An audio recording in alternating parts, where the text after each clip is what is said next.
Hola, buenas tardes. En pro del tiempo vamos a continuar con el siguiente módulo. El siguiente módulo tenemos panelistas de diversas partes de América Latina. Yo soy el doctor Jorge Vázquez, cardiólogo. Vamos a hablar acerca de la enfermedad coronaria por tomografía, analizando el sistema CAD-RAS, analizando la perfusión miocárdica por tomografía, unos casos de cardiooncología y las imágenes cardíacas en mujeres con embarazo. Para iniciar, tenemos a la doctora María José Campos. Ella viene de El Salvador, es radióloga formada en el Instituto Nacional de Cardiología y labora en el Instituto de Seguridad Social de El Salvador y nos va a hablar acerca del sistema CAD-RAS 2.0 en enfermedad coronaria. Adelante, doctor. Muchas gracias. Buenas tardes a todos. Gracias por la invitación al comité organizador y ya estamos casi en la recta final, entonces espero que esta charla sea de su agrado. Vamos a hablar sobre el sistema CAD-RAS en la enfermedad arterial coronaria y esto está basado en la clasificación previa que su primera versión fue en el 2016. Publicado en el Journal de la Sociedad de Tomografía Cardiovascular y su actualización fue en noviembre del 2022 en su versión 2.0. En radiología y en imagen en general está muy de moda todas las categorizaciones tipo TRADS, BRADS y también para arterias coronarias tenemos este tipo de categorización que su objetivo es estandarizar los informes de la evaluación de arterias coronarias, mejorar la comunicación y guiar la terapia, ya que también incluye recomendaciones. La principal evaluación son las arterias coronarias, específicamente la evaluación de las coronarias en cada uno de sus segmentos. Tenemos 17 segmentos de las arterias coronarias que perfectamente podemos evaluarlos a través de una angiotomografía de arterias coronarias. Entonces, en la versión inicial se hacía una puntuación de CAD-RAS de 0 hasta 5, donde 0 corresponde a ausencia de lesiones coronarias. Esto se mantiene tal cual en la actualización. 1 es mínima obstrucción o mínimas lesiones no obstructivas. El CAD-RAS 2 corresponde a leve obstrucción. El CAD-RAS 3 a estenosis moderada. El CAD-RAS 4 se divide en dos tipos, 4A y 4B, que corresponde a estenosis severa. Y el CAD-RAS 5 a oclusión total. Y tenemos la categoría N, en lo cual se hace mención de segmentos que no son evaluables por artefactos de movimiento. Esto es nuevo, que se agrega la carga de placa calcificada y esto se hace una puntuación, se categoriza con la letra P, con una puntuación de P1, P2, P3, P4 como leve, moderado, severo y se hace en base a ya sea el score de calcio, una evaluación de la cuantificación de los segmentos afectados o el número de vasos afectados y la cantidad de carga de placa desde una evaluación visual. Usualmente ocupamos el score de calcio en los centros donde tenemos las aplicaciones específicas para poder realizar el protocolo del score de calcio, el cual es una adquisición sin contraste y posteriormente con el software en el postprocesado evalúa la cantidad de carga de placa que existe en las arterias coronarias a partir de 130 unidades Homefield, que es lo que detecta la máquina. En este caso tenemos un score de calcio 0 y al hacer la evaluación con contraste vemos que las arterias coronarias no tienen ningún tipo de lesión. Podemos ver también la reconstrucción volumétrica. Entonces, eso corresponde a un CAD-RAS 0 sin lesiones. En este caso tenemos un score de calcio que corresponde a 22.1. Podemos ver escasas o leve calcificación de las arterias coronarias y al hacer la angiotomografía de arterias coronarias vemos esta lesión obstructiva en el segmento proximal de la descendente anterior. A pesar que tenemos una carga baja de placa, entonces corresponde a un CAD-RAS 5 con una carga de placa leve o P1.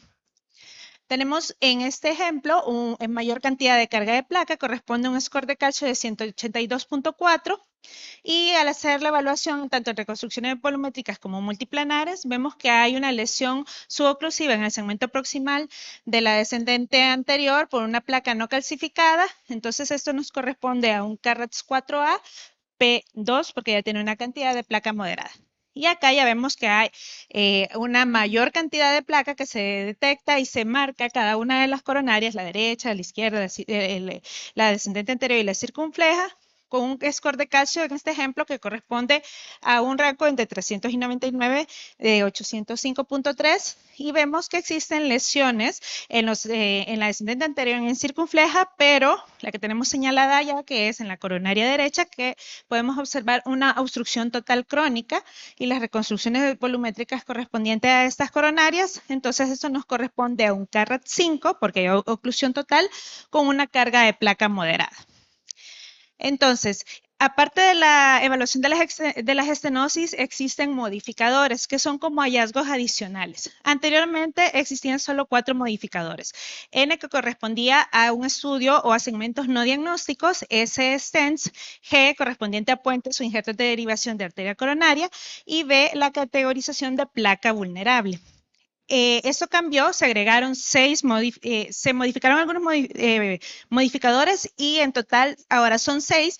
Se mantiene el no diagnóstico stents y puentes y se agrega la característica de placa de alto riesgo, la valorización de isquemia y las excepciones. Ya lo vamos a ver cada uno de ellos.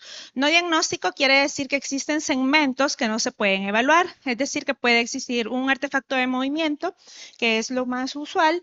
Entonces, dependiendo si el resto de los vasos que sí se evalúan tenemos una estenosis menor del 50%, es decir, que no sea una estenosis significativa, entonces lo categorizamos como un CARATS N y la cantidad de placa, aquí por ejemplo un P2, que sea una carga de placa moderada. Si la estenosis en otro vaso que sí pueda ser evaluable es mayor del 50%, entonces sí se le agrega la puntuación del grado de estenosis, entonces se categoriza, por ejemplo, un CARATS 3 con su carga de placa y se señala siempre la N, que nos quiere decir que existe un vaso o un segmento que no puede ser evaluado adecuadamente, como por ejemplo acá en este caso. Se agrega la característica de placa de alto riesgo. Anteriormente hablábamos de placa vulnerable, ahora ya no utilizamos este concepto y hablamos de placa de alto riesgo. La placa de alto riesgo y en general la caracterización de las placas, anteriormente se hablaba de placa dura, placa mixta y placa blanda. Todavía se ocupan mucho estos conceptos. En el nuevo CARATS ya no se utiliza esta categorización y ahora hablamos de placa calcificada, placa parcialmente calcificada y placa no calcificada. En la placa de alto riesgo, por las características fisiopatológicas de la formación de placa, se obtienen estos hallazgos que se puede producir un remodelado positivo, es decir, un crecimiento excéntrico de la placa, placas de baja atenuación que corresponden a menos de 30 unidades Hounsfield medidos en la tomografía, y esto corresponde al centro necrótico de la placa y además también pueden haber calcificaciones puntiformes, las sporic calcifications y también el signo del servilletero que corresponde a la luz con contraste, el centro necrótico y un borde fibroso y hiperdenso que puede evaluarse en la tomografía. Entonces, 2 o más de estas características corresponde a placas de alto riesgo. Y esto es muy importante porque son estas placas las que corren mayor riesgo de ulceración y formación de trombos. Entonces, tenemos este caso de un paciente masculino de 80 años con cardiopatía isquémica en estudio, tiene un score de score de calcio bajo. Y al hacer la evaluación de la angiotomografía coronaria, vemos que existe una lesión hipodensa en el segmento proximal de la descendente anterior, que al hacer la caracterización de placa, el software detecta las unidades Hounsfield, que son correspondientes a menos de 30, y nos permite ver las características. Es una placa expansiva, excéntrica, hipodensa, entonces tiene 2 características de placa de alto riesgo, entonces su puntuación sería un CARATS 4A porque corresponde a una estenosis de un 70% con una carga de placa calcificada baja y características de alto riesgo HRP. Adicionalmente, este paciente también tenía un origen anómalo de la coronaria derecha, que se origina del seno coronariano izquierdo. Entonces, agregamos otro modificador que es la E, que corresponde a las excepciones, que ya lo vamos a describir más adelante a cuáles corresponden. El siguiente modificador es el de isquemia. Y la isquemia se valora en pacientes o hallazgos de estenosis entre el 50 y el 90%, es decir, aquellos que categorizamos como un CARATS 3 y 4A, o pacientes con un CARATS 2 con estenosis proximal mayor o igual al 40% y características de placa de alto riesgo. Para eso utilizamos dos métodos, que puede ser el FFR por TAC o la perfusión por TAC, donde el valor de corte para el FFR es menor o igual a 0.75 positivo isquemia, mayor de 0.80 negativo isquemia o valores indeterminados. Para ello, el FFR por TAC evalúa el flujo coronario a partir de las imágenes natas o las imágenes puras del TAC, sin necesidad de estrés farmacológico, sin una segunda adquisición, sin administración de medio de contraste extra. Aquí tenemos este caso de una mujer de 66 años con un dolor torácico atípico e hipertensión arterial sistémica. Vemos la adquisición de la tomografía en los cortes axiales y al ver las reconstrucciones volumétricas y las reconstrucciones multiplanares vemos que existe una estenosis del 70% en el segmento medio de la coronaria derecha, y al hacer el FFR por TAC vemos que tiene un índice de 0.73 correspondiente a positivo isquemia. Entonces se categoriza como un CARATS 4A P2 por una carga de placa moderada, positivo isquemia. Y al evaluar el algoritmo, pues este paciente va para intervención coronaria invasiva. También podemos hacer una perfusión por TAC. Sin embargo, esto ya son, ambos métodos pues no están como ampliamente difundidos y disponibles. Tienen que ser centros que tengan la experiencia, centros que tengan incluso para hacer una perfusión por TAC, tomógrafos de mayor capacidad, de alta gama, donde en el caso de la perfusión por TAC también tenemos los valores de positivo, negativo o indeterminado isquemia, dependiendo el comportamiento del defecto de perfusión. Con medicamentos, aquí utilizamos dipyridamol para poder hacer ese tipo de evaluaciones. Y esos son los tomógrafos en los cuales podemos hacer estas adquisiciones. Vemos que son tomógrafos de mayor capacidad de cortes y también debe haber experiencia en el centro y en los imagenólogos para poder hacer este tipo de estudios. Hacemos una perfusión posterior a los medicamentos, luego evaluamos en los mapeos, tanto de volumen como de flujo, para ver el match o el mismatch de las áreas que correspondan a isquemia. El siguiente modificador, los stents. Aquí tenemos una adquisición de arterias coronarias, donde vemos que existe un stent en el segmento proximal de la descendente anterior. Vemos unas reconstrucciones volumétricas, no tiene lesiones en el resto del árbol coronario, entonces se categoriza como un CARATS 0, no hay lesiones intrastent, con el modificador S. Y podemos hacer en la descripción a qué nivel se encuentra el stent. Distinto en este caso que si vemos una estenosis intrastent, corresponde a un CARATS 4A con una carga de placa, digamos que tenga una carga de placa severa, con el modificador S que describe la presencia de stents. Y en el caso de los puentes, el estenosis bypass no se considera para la clasificación de CARATS, sí se incluye estenosis que pueden haber en los puentes, y la carga de placa también se evalúa tanto la placa que existe en las coronarias nativas como en los puentes. Aquí tenemos esta adquisición de un paciente que tiene bypass coronario. La adquisición en este tipo necesitamos saber ese antecedente del paciente porque el estudio, hacemos una adquisición de los vasos supraórticos para poder ver el origen del puente. Vemos que tiene una lesión, una obstrucción total crónica en el segmento proximal de la coronaria derecha. Vemos que hay una carga de placa extensa, un P4, con lesiones suboclusivas en la descendente anterior y lesiones severas también en la coronaria, en la circunfleja.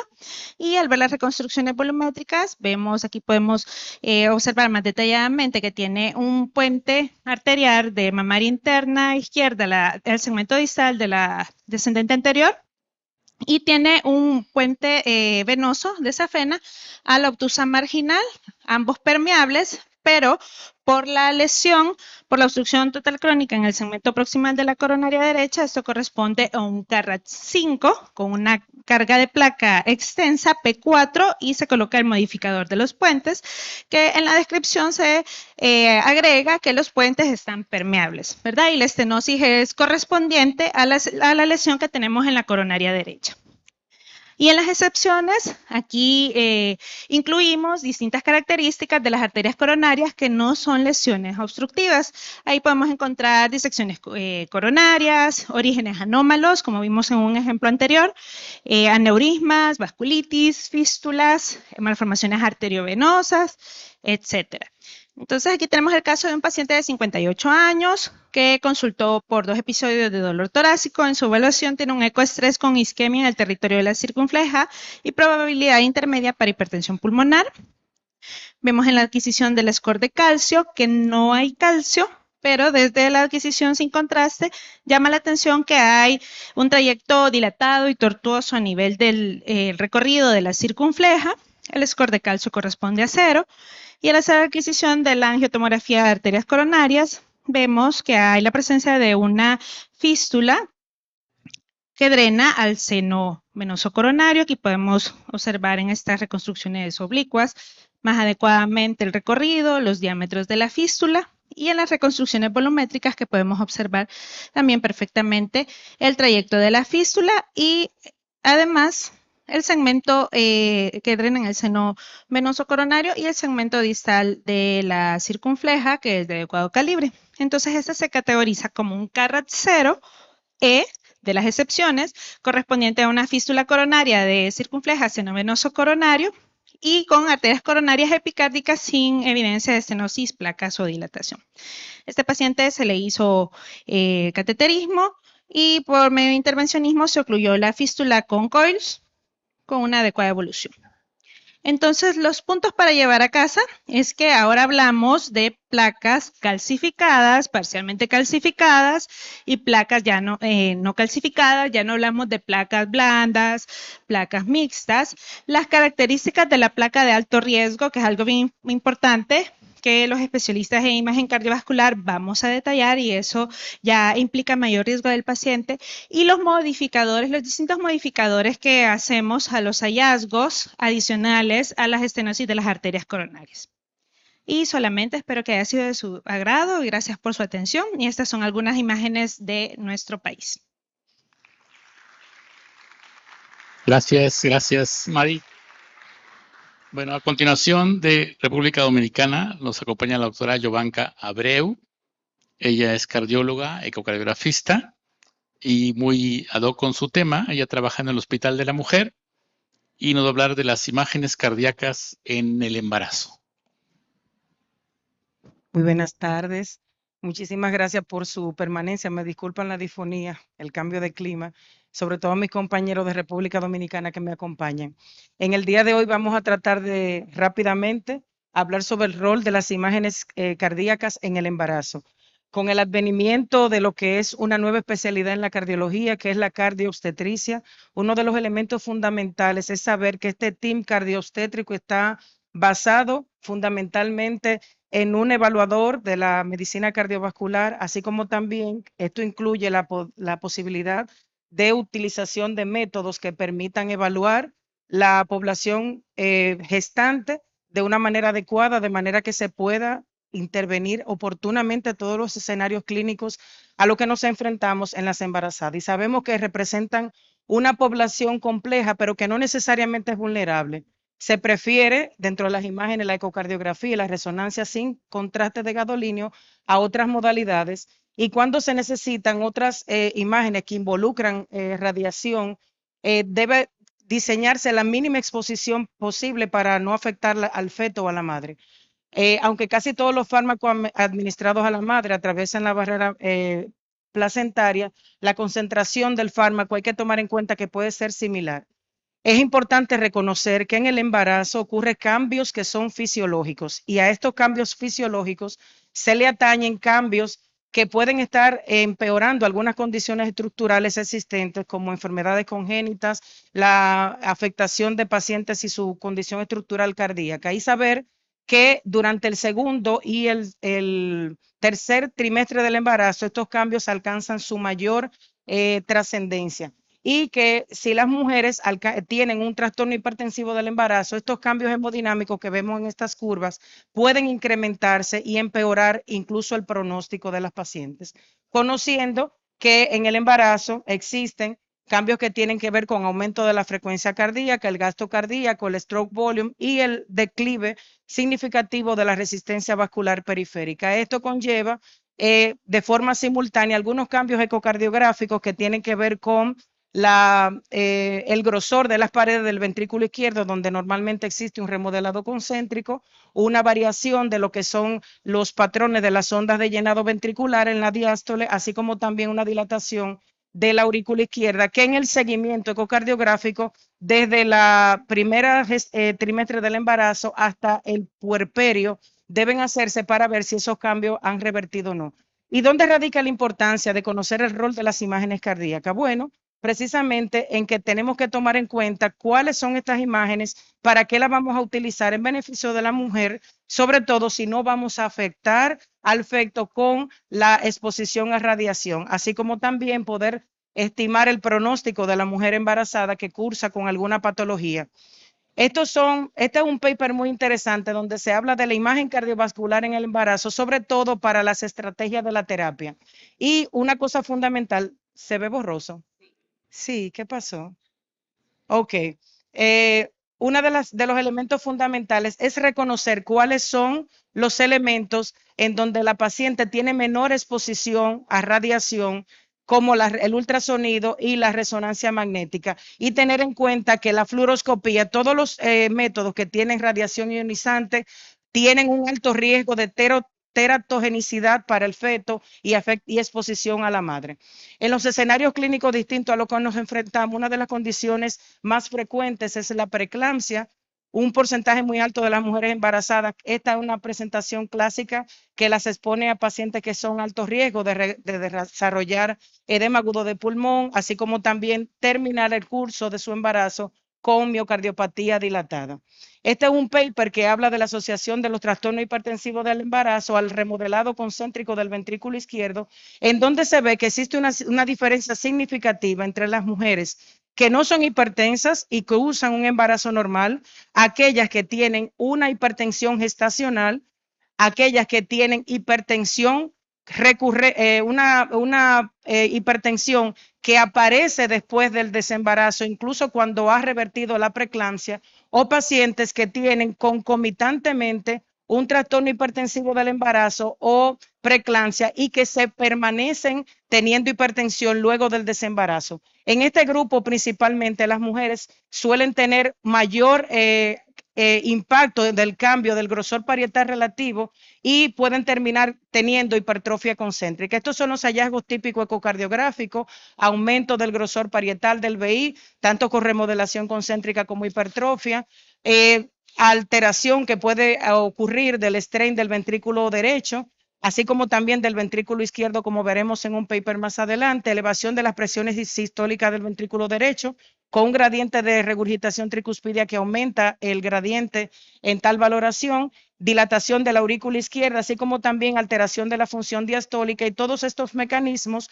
de no ser controlados, los mecanismos que provocan en el corazón terminar en el edema agudo de pulmón. Esto es de lo que he hablado en la diapositiva anterior. Y aquí vemos todos los cambios, sobre todo en el seguimiento postparto del paciente que permanece con hipertensión arterial crónica a pesar de la terapia adecuada. Y los cambios son estos: los cambios que ocurren, que se mantienen desde el tercer trimestre del embarazo y que tienen que ver con la geometría ventricular, así como también con la reducción del strain global longitudinal y la alteración de la relación eje' como hallazgo asociado a alteración de la diástole en las pacientes.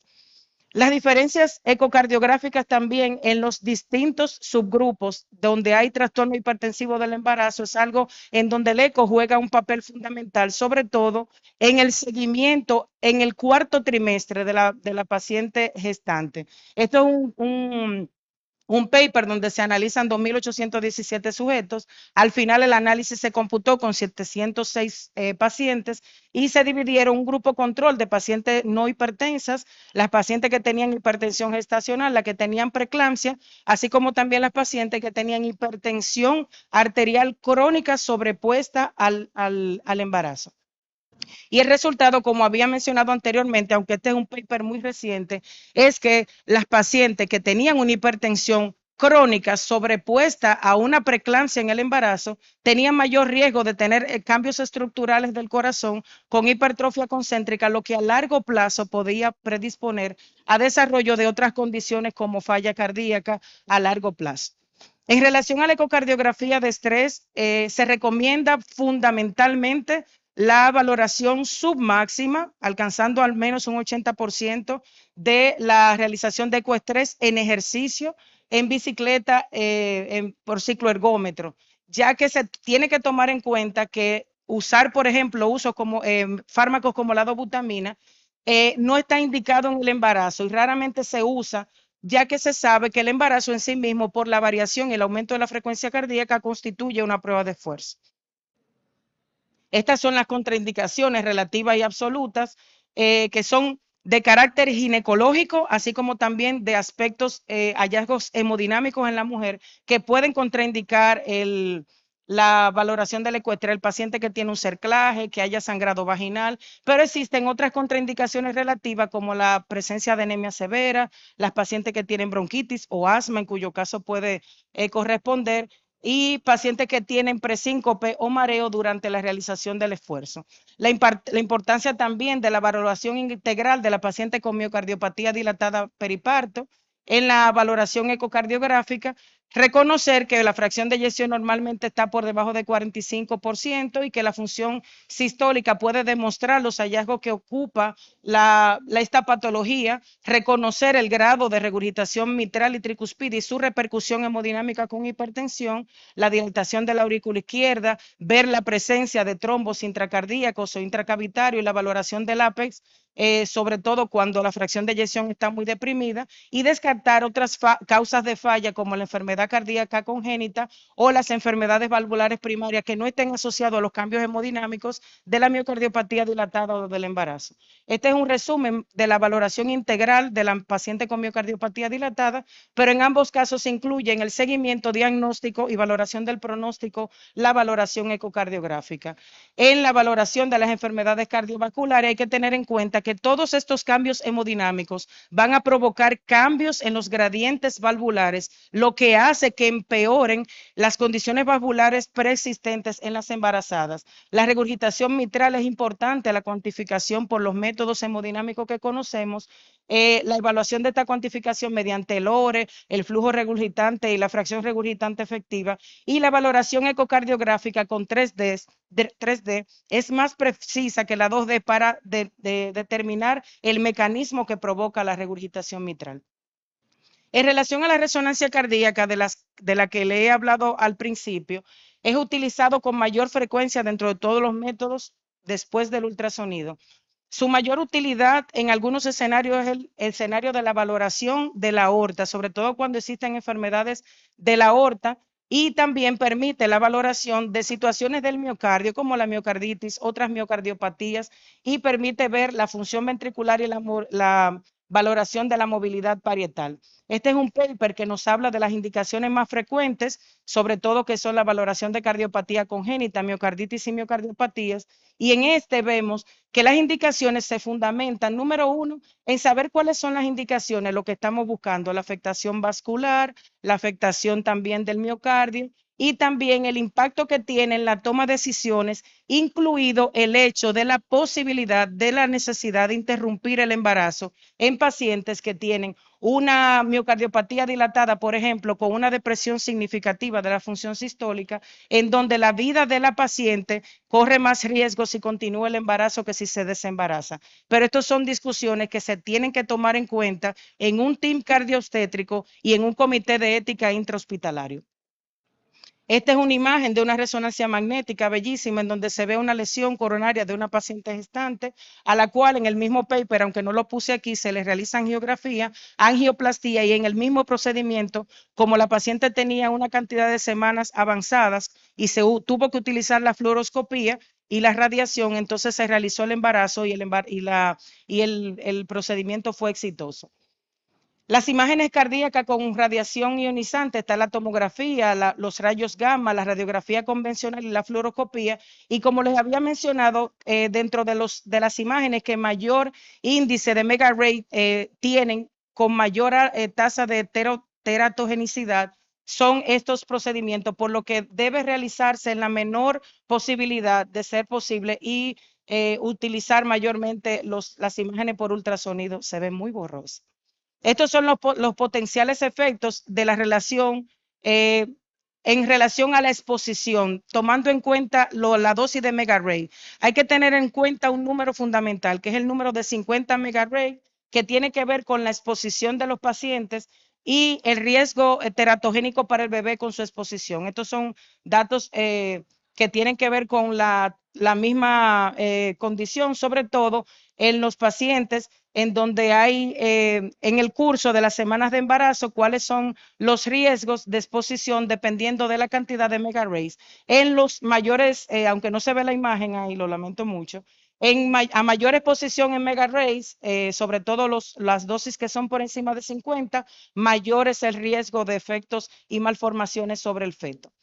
La valoración por strain, el strain global longitudinal, aunque en este paper se hace una valoración de strain circunferencial también, se ha visto que en las mujeres gestantes el strain que más se afecta durante el embarazo, sobre todo al tercer trimestre del embarazo, es el strain global longitudinal. Y cuando se realizan comparaciones, esto de la misma paciente en los 3 trimestres y en el posparto inmediato, se ve que el descenso ocurre normalmente al tercer, este es el twist, pero aquí es donde se ve en la gráfica de abajo, los puntos interrumpidos, que al tercer trimestre en los grupos con relación al grupo control, que es la línea de base que no se modifica, durante el primer trimestre, segundo y tercer trimestre y el puerperio, hay un descenso del strain global longitudinal que normalmente suele recuperarse en el cuarto trimestre o el puerperio, por lo que el seguimiento en el puerperio es importante para ver si estos cambios persisten, sobre todo en pacientes que son de alto riesgo.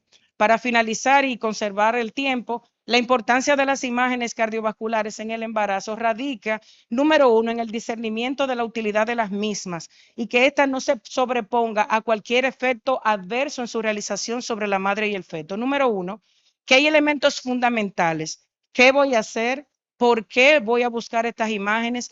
¿Para qué? ¿Y cuáles son los distintos escenarios en donde yo me puedo auxiliar de estas imágenes cardíacas? Siempre que estas nos aporten, primero, herramientas en el diagnóstico para poder tomar una conducta terapéutica que no afecte a la madre ni afecte al bebé. Muchas gracias. Bien, gracias, doctora, por su ponencia tan interesante.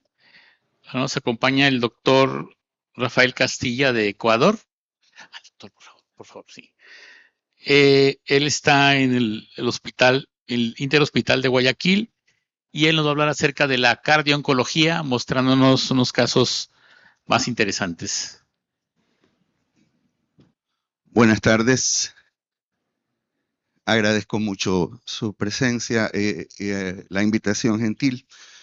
Me pidieron que hable sobre casos clínicos de cardio-oncología y por el tiempo y por el tipo de caso que traigo, pues solamente voy a presentar uno, porque es muy aleccionador, sobre todo a los ecocardiosaurios como yo, de que el estudio de un paciente depende de cómo se presenta el paciente, no necesariamente tiene que seguir un orden y que tenemos que hacerlo, si es posible, en forma multimodal.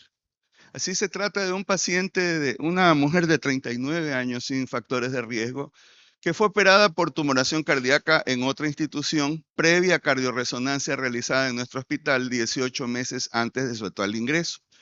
El diagnóstico por histopatología de aquel tumor fue rhabdomiosarcoma. La paciente recibió quimioterapia adyuvante luego del alta hospitalaria por 6 ciclos de ifosfamida, mesna y doxorubicina. Y 3 semanas antes de su actual ingreso, consulta por disnea progresiva, ortopnea, palpitaciones y dolor torácico autolimitado y de moderada intensidad. Voy a presentar lo que pudimos rescatar de la resonancia que se hizo 18 meses antes de su ingreso.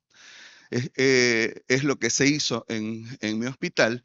Y vemos que esta paciente ya presentaba en este cine en sangre blanca, ya presentaba una imagen tumoral en aurícula izquierda de 32 por 31 milímetros que tenía una isointensidad con respecto al miocardio y que llevó a la primera cirugía. En este cine con sangre negra en T1, pues vemos que no existe variación, sigue teniendo la misma isointensidad con respecto al, al miocardio. Previo a la cirugía también vemos este T2.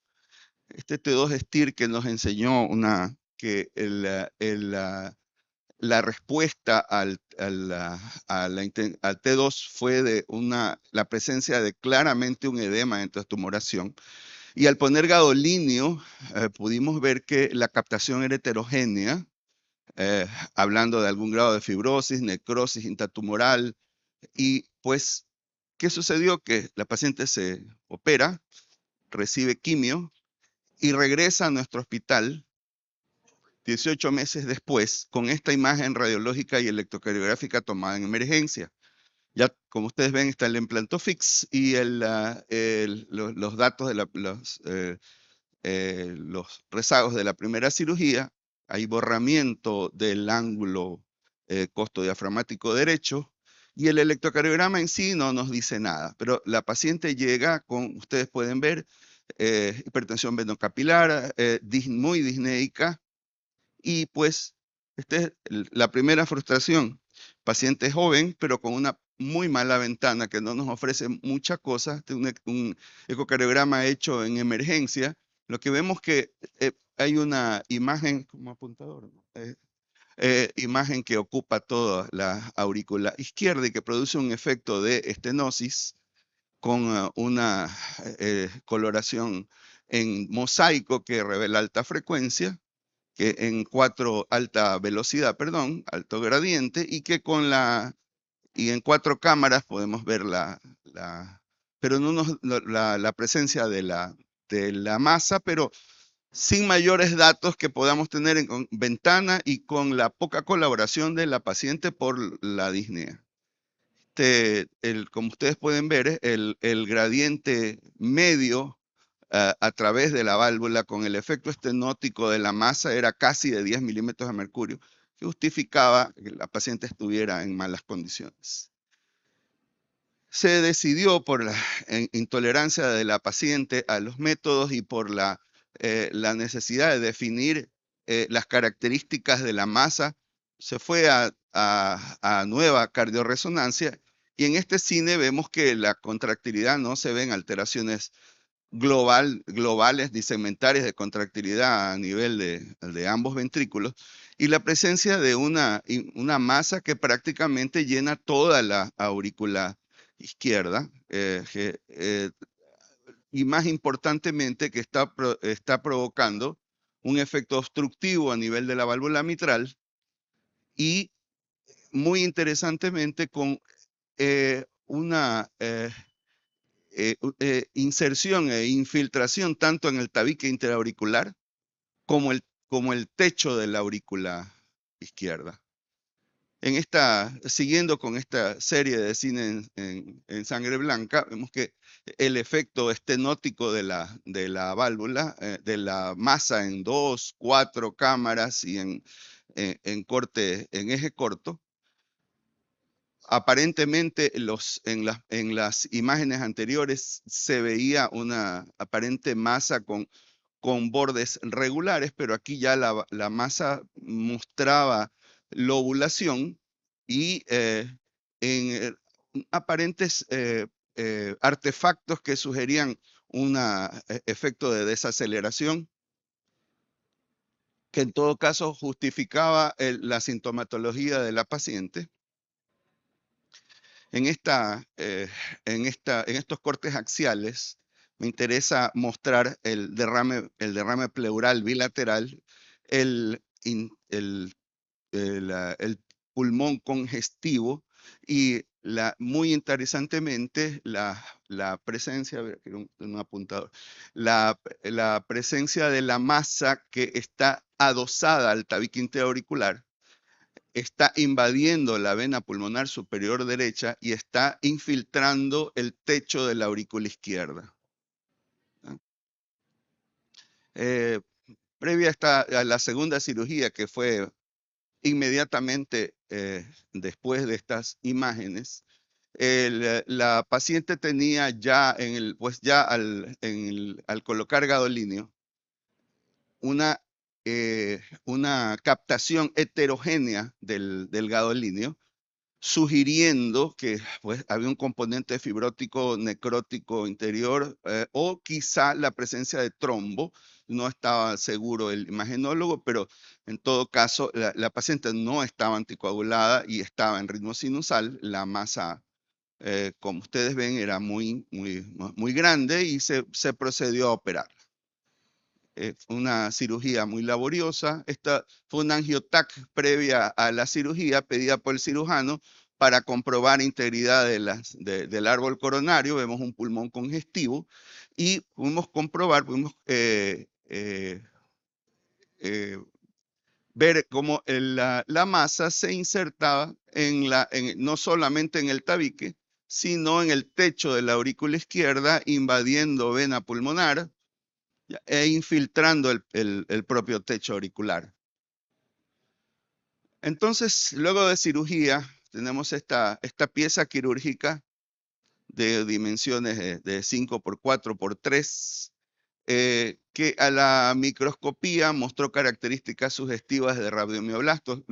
La estructura que ven en la parte superior de la imagen macroscópica es el techo de la aurícula que fue resecado durante la cirugía. Y ustedes ven que las características, como decía, histológicas, sugestivas de radiomioblastos con células dispuestas en haces entrecruzados, numerosas mitosis atípicas, núcleos alargados, fusiformes, escaso citoplasma con tinción eosinofílica, áreas con hendiduras vasculares prominentes, no se evidenciaron zonas de necrosis, y lo más interesante e importante es que la neoplasia se extendía comprometiendo el borde quirúrgico de la base y del borde lateral de la aurícula. Los cortes de tejido auricular mostraban infiltración y al hacer inmunohistoquímica dio positivo para desmina y miogenina. Desde el punto de vista del rabdomiosarcoma, tanto la desmina como miogenina son muy insinuadores de presencia de un rabdomioblastoma. Y en este caso nos dio desmina, aunque se dice que la miogenina es mucho más específico. Este es un complemento a lo que acabo de presentar, en que realmente es un tumor raro, y es uno de los por qué se lo estoy presentando. En esta serie grande de Radiology de ya más de 10 años, se considera que en el total la incidencia es el 6% del rabdomiosarcoma, y puede ocurrir se lo puede encontrar en cualquier cámara cardíaca. Y desde el punto de vista de cardioresonancia, comprobamos que, así como el estudio de Radiology lo insinúa, que pues en la imagen en T1 sería isointenso, como vimos al principio, en T2 hiperintenso por la presencia de edema y la captación homogénea luego de contraste con gadolinio, en contraste tardío con gadolinio.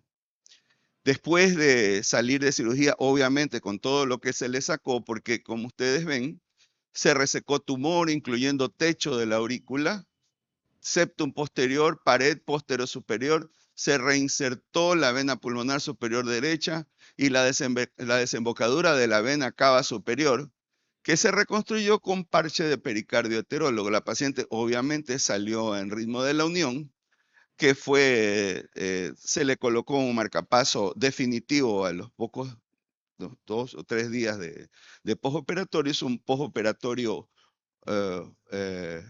muy tormentoso, con complicaciones como inestabilidad hemodinámica, bloqueo Abley completo. Hizo una anemia hemolítica inmune posttransfusional porque fue multitransfundida, y insuficiencia renal aguda que se fueron resolviendo poco a poco con el trabajo del team del hospital. Entonces, este es un ecocardiograma hecho 3 meses después de postoperatorio. Tenía una buena contractilidad sin residuo visible de tumoración.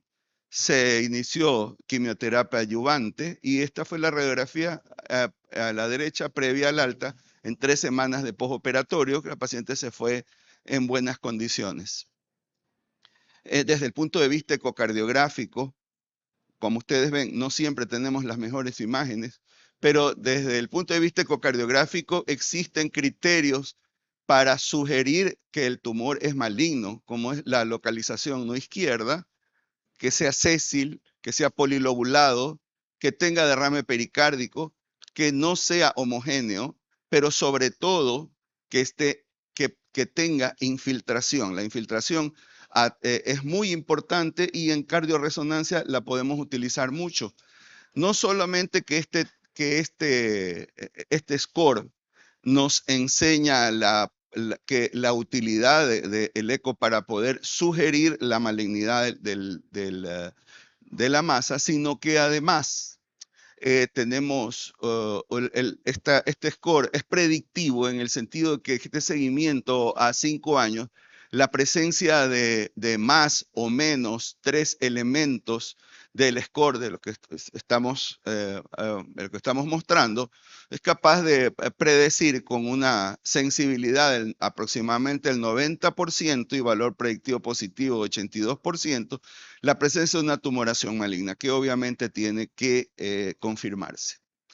El abordaje de tumoraciones cardíacas y algunos parámetros ecocardiográficos pueden servir como marcadores predictivos de malignidad, minimizando la demora diagnóstica. Ahora, en cardioresonancia es muy importante tener en cuenta que estos marcadores de malignidad, que son muy fácilmente demostrables en el caso de la resonancia, con un endpoint primario en este estudio de mortalidad por cualquier causa.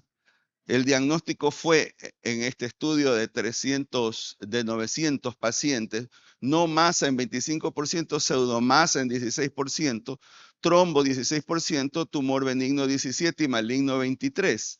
Comparado con el diagnóstico patológico, el diagnóstico por cardioresonancia fue certero en 98% de pacientes y los tumores malignos en el seguimiento a todos a estos años tuvieron mayor mortalidad, obviamente los malignos, pero también aquellos pacientes que mostraban trombos crónicos.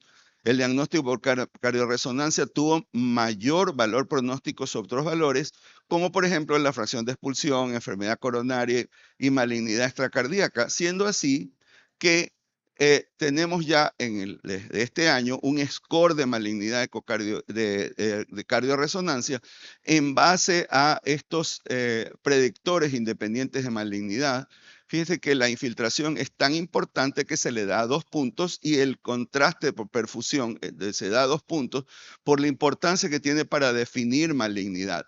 Y es así que también la masa polilobulada, el derrame pericárdico, la presencia de masa sésil, no homogeneidad, que la masa no sea izquierda y la heterogeneidad en la administración de contraste, mostró un buen acuerdo entre los criterios de eco transesofágico y cardioresonancia, teniendo también una capacidad de supervivencia predictiva cuando este score es mayor o menor a 5, en base a estos elementos, muy importante para poder definir la sobrevida de estos pacientes. Les agradezco mucho su atención. Muchas gracias, doctor, por el caso tan interesante. Me dice el staff que pro del tiempo no vamos a tener oportunidad de interactuar al final con los ponentes y vamos a cerrar los temas con el doctor Javier Moreno. Él está aquí en México, en la ciudad de Guadalajara, en el Hospital Country 2000, y nos va a hablar acerca del flujo coronario de reserva por tomografía.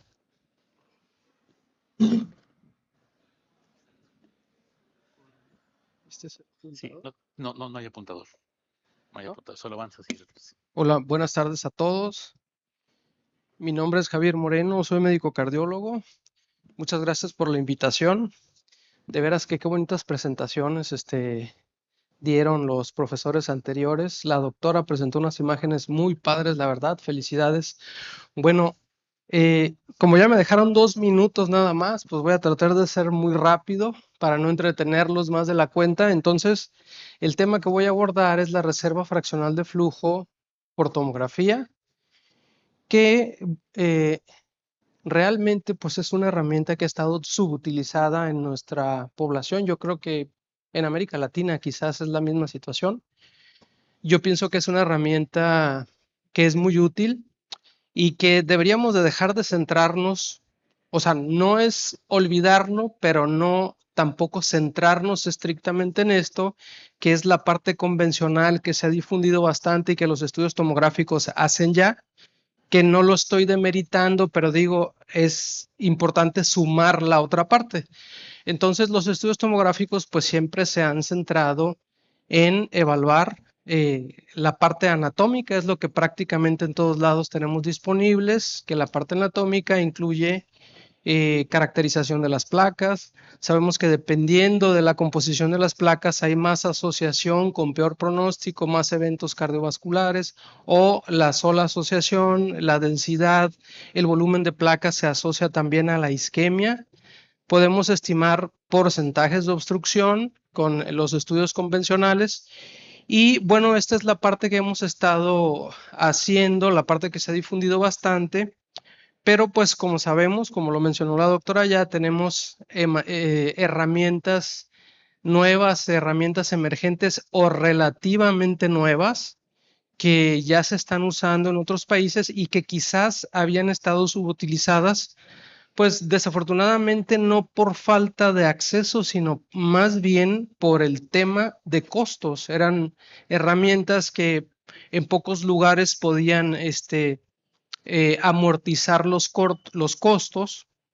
Estoy hablando específicamente de la reserva fraccional de flujo. Bueno, dentro de estas herramientas, por supuesto que tenemos que incluir la perfusión con tomografía, que, como dijo la doctora, se tiene que hacer con tomógrafos de una gama muy alta, con una cobertura amplia, tomógrafos que son sumamente rápidos, con tiempos de giro de 280, 250 milisegundos, que pueden hacer una adquisición completa en 1 o 2 latidos y que además nos permiten hacer con estas nuevas tecnologías, pues la perfusión dinámica, que es la que es más consistente con la isquemia, con otros métodos con los que se ha testado, porque tenemos un tipo de perfusión que se podía hacer con otro tipo de tomógrafos de generaciones pasadas, que era la perfusión estática, pero que se prestaba más a falsos positivos, falsos negativos, etcétera.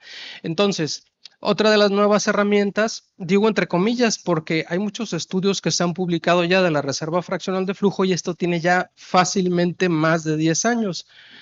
La reserva fraccional de flujo con CT es una herramienta que no requiere dosis adicionales de contraste, no requiere dosis adicionales de radiación. Es una herramienta muy cómoda para el paciente porque solamente acude a hacerse el estudio tomográfico y en caso de requerir información adicional, pues esto se limita únicamente a hacer un postproceso.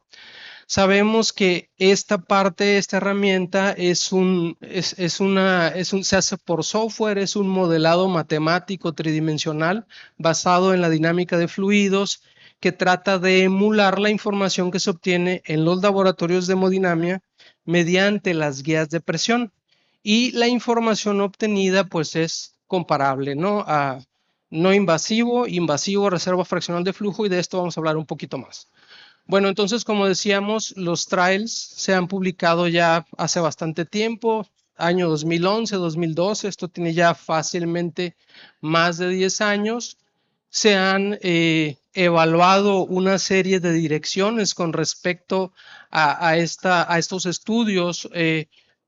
Al inicio, pues lo primero que se hizo fue comparar qué adición a la parte funcional, a la parte estructural, como dice ahí, tomografía anatómica versus reserva funcional de flujo, hacia eso se dirigieron. Segundo, pues se hicieron estudios para comparar la reserva fraccional no invasiva contra otros métodos de diagnóstico que tienen más tiempo, que hay más información, que son más robustos, que tienen más uso dentro del campo de la cardiología, como es el SPECT, el PET, la resonancia, etcétera. siempre en estos estudios que a mí me parece que son metodológicamente buenos, pues hay que considerar que el estándar de oro que se utiliza es la reserva fraccional de flujo invasiva. Esto para tener el estándar de oro como referencia y poder saber cuán buena es la evidencia que conseguimos. Y también se ha evaluado qué impacto tiene la reserva fraccional de flujo no invasiva en la modificación de la terapéutica. Entonces, como decíamos, bueno, los primeros estudios se publicaron ya hace buen tiempo. Ese es un estudio clásico que se publicó en el año 2011, es el Discover Flow, donde se evalúa qué sucede si a la parte anatómica agregamos la funcional. Quizás una de las debilidades más importantes de este estudio es el bajo número de pacientes. Se incluyen menos de 110 pacientes en total y se hace la evaluación tanto por vaso como por paciente y se encuentra que hay una correlación aceptablemente buena entre los métodos de FFR invasivo y no invasivo. Fíjense allá arriba en el plot, en la gráfica, vemos en el cuadro de su lado derecho arriba toda la concordancia con los pacientes que no tienen isquemia, es decir, los verdaderos negativos, y la concordancia del lado derecho abajo, perdón, del lado izquierdo abajo, lo que serían los verdaderos positivos, y entonces se encuentra en términos generales que adicionar la parte funcional a la anatómica es un incremento importante en la especificidad para detectar aquellas lesiones que sí efectivamente son productoras de isquemia.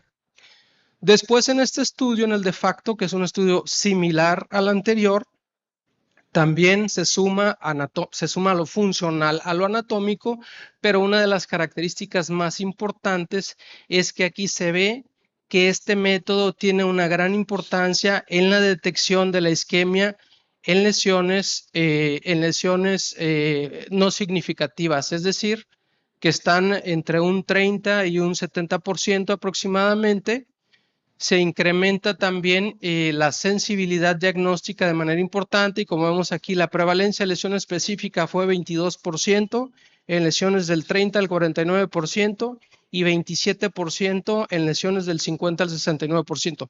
Es decir, en estos pacientes que tenían angina se encontró que cuando tenían lesiones por debajo del 70%, casi la cuarta parte llegaban a ser pacientes con isquemia, aún sin lo que eran las lesiones convencionalmente significativas o severas por arriba del 70%, ¿no?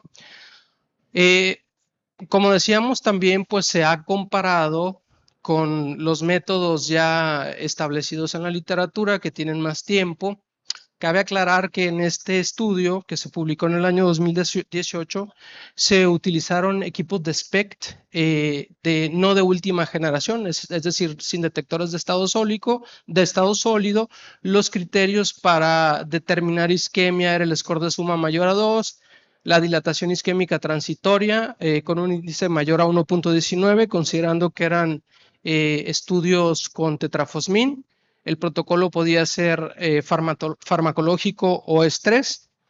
Obviamente, para hacer la comparación, había que aplicar ambos métodos a los pacientes, es decir, había que hacer perfusión y había que hacer tomografía y posteriormente el postproceso con reserva fraccional de flujo, ¿no?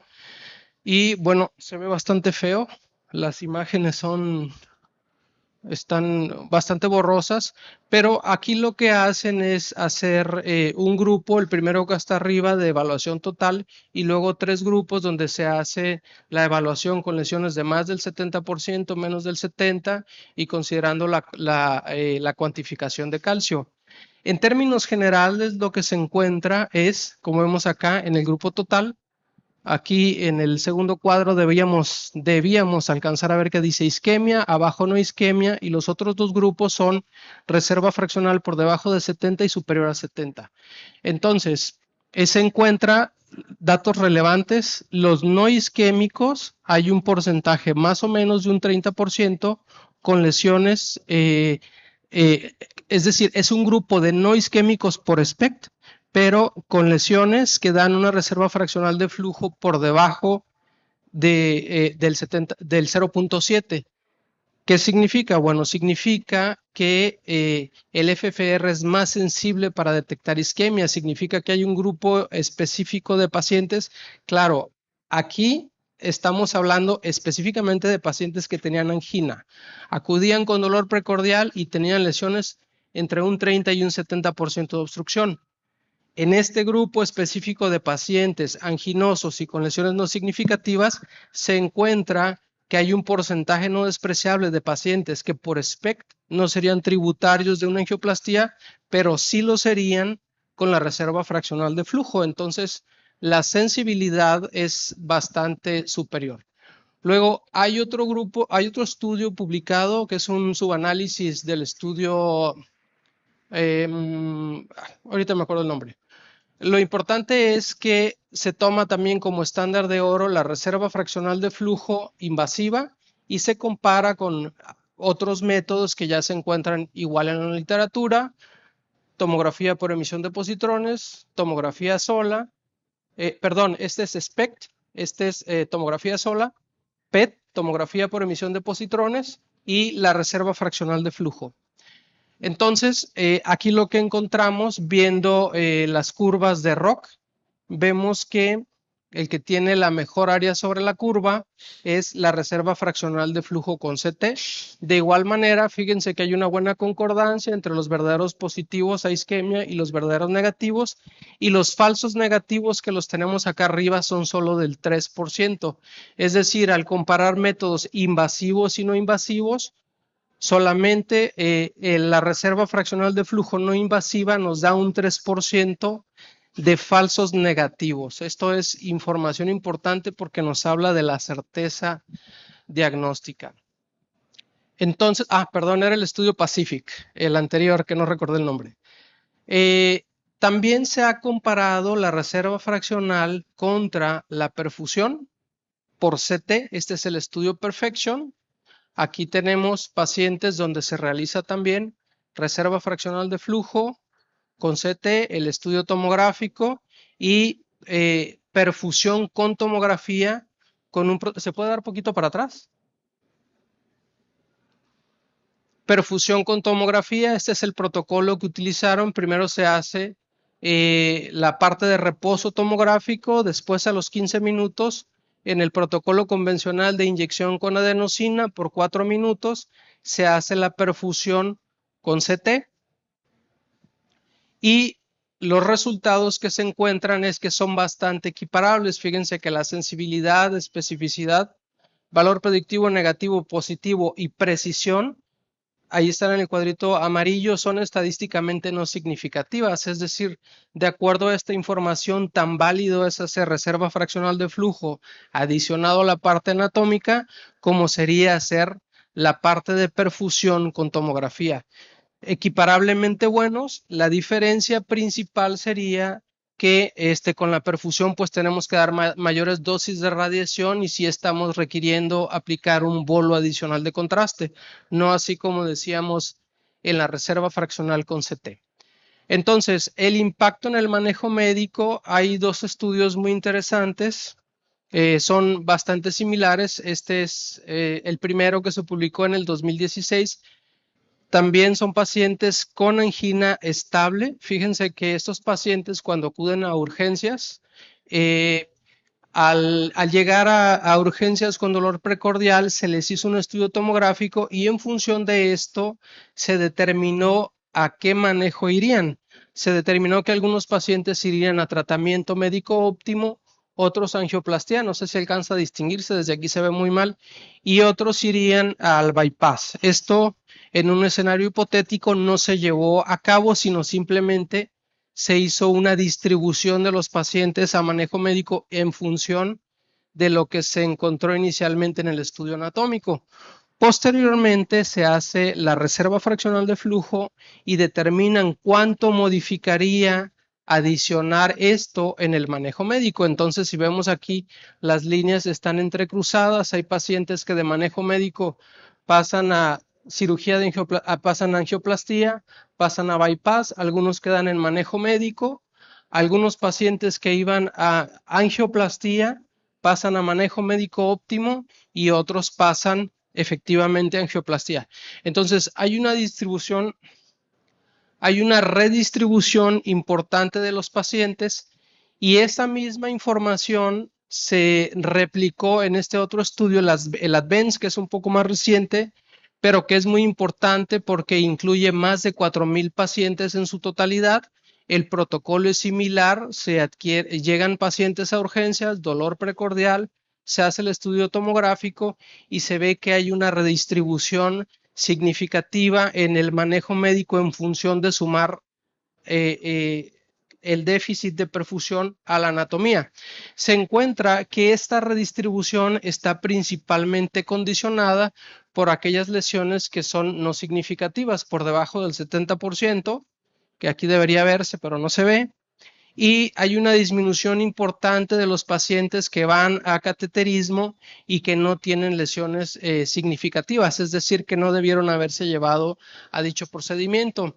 En el seguimiento tanto a 90 días, es decir, ¿qué pasa con aquellos pacientes que llegan a urgencias, dolor precordial, se hace una reserva fraccional de flujo y están por arriba de 0.7, es decir, teóricamente no tienen isquemia? ¿Qué sucede con estos?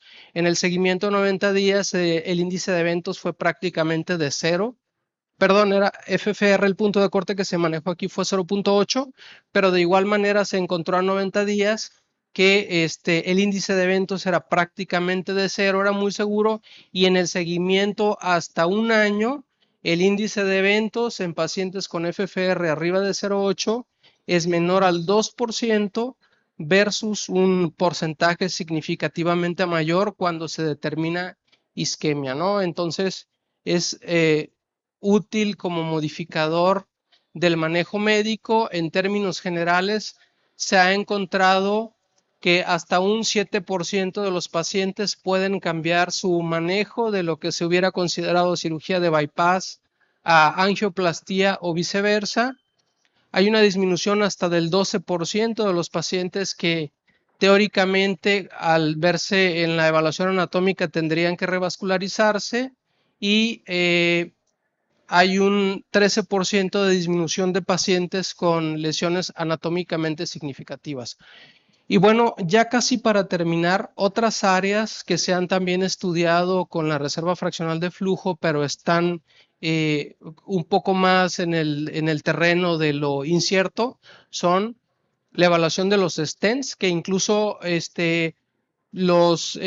algunos pacientes que uno manda a evaluación por reserva fraccional de flujo ponen ahí stent no valorable, aunque se vea de una calidad óptima, por cuestiones de cuestiones técnicas, supongo, o médicas, no lo sé con certeza, pero algunas casas comerciales no lo evalúan todavía, pero sí hay información que avala una buena correlación entre el stent, la restenosis intrastent con defecto de perfusión invasiva versus la no invasiva con FFR. Es decir, hay estudios, hay información, pero todavía falta que haya papers con publicaciones con grupos de pacientes más grandes que lo puedan validar completamente. Y otra cosa importante o interesante que se ha estudiado es un gradiente de FFR a través del stent,